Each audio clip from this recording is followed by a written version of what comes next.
किसी को अगर कार्डियक अरेस्ट हो जाए तो उसको रिवाइव करने के लिए सीपीआर किया जाता है। और पब्लिक को जो हम सीपीआर सिखाते हैं उसके अंदर और हॉस्पिटल में जिस तरीके से मेडिकल टीम्स सीपीआर करती हैं उसमें थोड़ा सा फर्क है।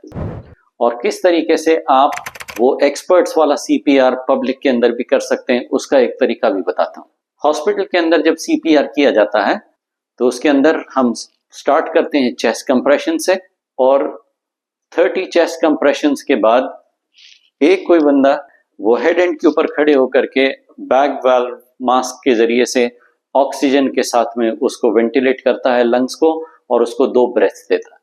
फिर उसके बाद फिर 30 चेस्ट कंप्रेशंस उसको 100 to 120 कंप्रेशंस की स्पीड के ऊपर देते हैं, और फिर उसके बाद ब्रेक देते हैं 2 ब्रेथ्स के लिए, फिर चेस्ट कंप्रेशंस करते हैं। तो इस तरीके से ऑल्टरनेट करते हैं 30:2 के रेशियो के ऊपर 30 chest compressions and 2 breaths.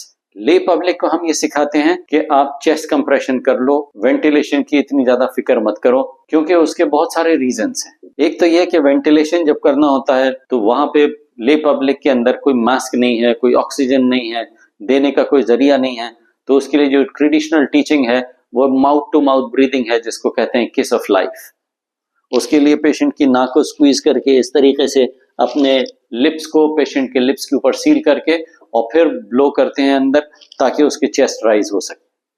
Now this is usually socially not acceptable, और आजकल जो कम्युनिकेबल डिजीजेस का दौर आ गया है तो उसकी वजह से बहुत सारे लोग इसको उस रीजन से भी करना नहीं चाहते।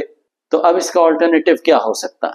इसलिए ये स्टैंडर्ड सीपीआर सिखाया गया कि सिर्फ चेस्ट कंप्रेशंस कर लो, जब तक बॉडी के ब्लड के अंदर थोड़ा ऑक्सीजन है वो सर्कुलेट होगा, होपफुली तब तक हेल्प आ जाएगी और पेशेंट को सर्वाइवल के कुछ तो चांसेस रहेंगे।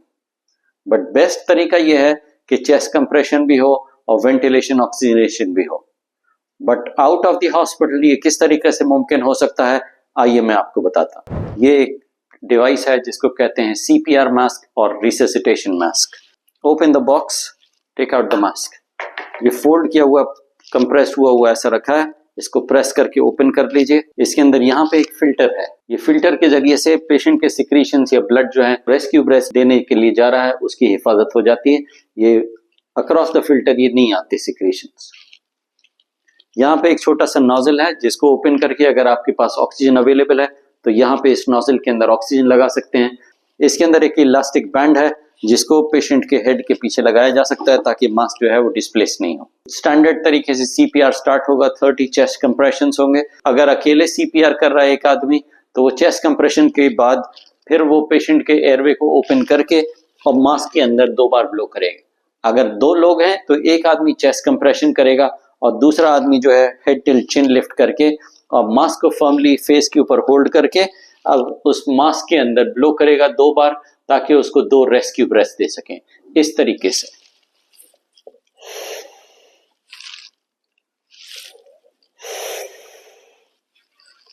ये 2 ब्रेथ देने के अंदर मैं अपनी आंखों से इस तरीके से देख रहा हूं कि मैं जब ब्रेथ दे रहा हूं तो पेशेंट का चेस्ट राइज हो रहा है कि नहीं हो रहा, और 2 ब्रेथ देने के बाद फिर फौरन चेस्ट कंप्रेशन स्टार्ट करेंगे विदाउट गिविंग अ ब्रेक। और जैसे चेस्ट कंप्रेशन 30 खत्म होते हैं फौरन कोई टाइम वेस्ट किए बगैर फौरन 2 रेस्क्यू ब्रेथ्स फिर से देंगे।